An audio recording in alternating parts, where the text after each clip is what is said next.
Abiso sa mga OFW na may flight ngayong linggo pabalik sa ibang bansa galing sa NAIA. I-check nyo muna ang inyong flight schedule or flight status bago kayo pumunta sa airport. And mostly ang mga airlines nyo ay nagpo-post naman sa kanilang Facebook page. Dahil napakaraming mga OFW ang stranded ngayon sa NAIA dahil nga na-cancelled ang flight nila dahil sa patuloy na pag-ulan. So ayan guys, update ko lang dito sa NAIA Terminal 3 po sa Cathay Pacific po. Marami po mga na-stranded po na pasaheros kasi po sa sobrang lakas po ng ulan, hindi po medyo talagang baha na po ang kamay nilaan. Yung iba po hindi na nakahabol ng kanilang mga flight, yung iba naman hindi makalabas kasi sobrang lakas po ng ulan at bahang-baha na po ang madadaanan nila papuntang airport po at saka yung palabas po ng airport.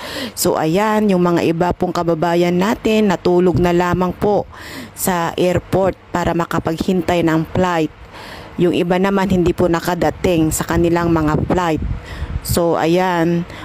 Para sa mga pasaherong pupunta ng airport, i-check po muna ninyo ang update mula sa inyong mga airlines dahil sa masamang panahon at maraming flights ang kansilado o nalipat ng oras. Gaya dito sa NAIA Terminal 4, kung makikita nyo sa likuran ko, kadalasan mahaba ang pila dito papasok ng Terminal 4 pero ngayon walang pila dahil maraming flight o halos o lahat ng flights ng Cefco o Cebu Pacific ay either kansilado na o nalipat from Terminal 3 at from Terminal 4 to Terminal 3 yung ilang flights ng Cebu Pacific. Kaya i-check lang po ang mga flight details.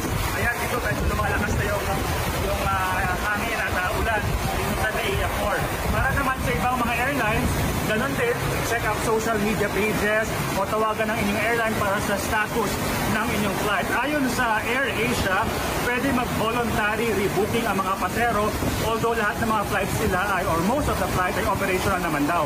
Para naman sa Cebu Pacific, sa mga apektadong pasahero, libre ang pag-refund o rebook o paglagay sa travel fund.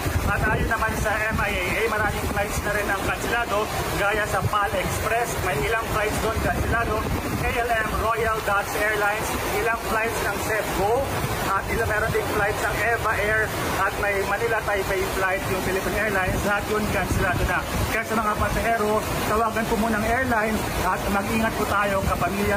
Makipag-ugnayan kayo sa mga airlines nyo para malaman nyo kung may pagbabago ba sa flight status nyo or flight schedule nyo. Dahil bahang-bahang ngayon sa buong kamay nilaan kaya apektado mga flight sa NAIA at sa kalapit na probinsya. Mag-iingat tayo mga kapwa ko OFW na nandyan sa Pilipinas na babalik sa ibang bansa at sa iba pang mga kababayan natin dyan na apektado ng ulan at pagbaha.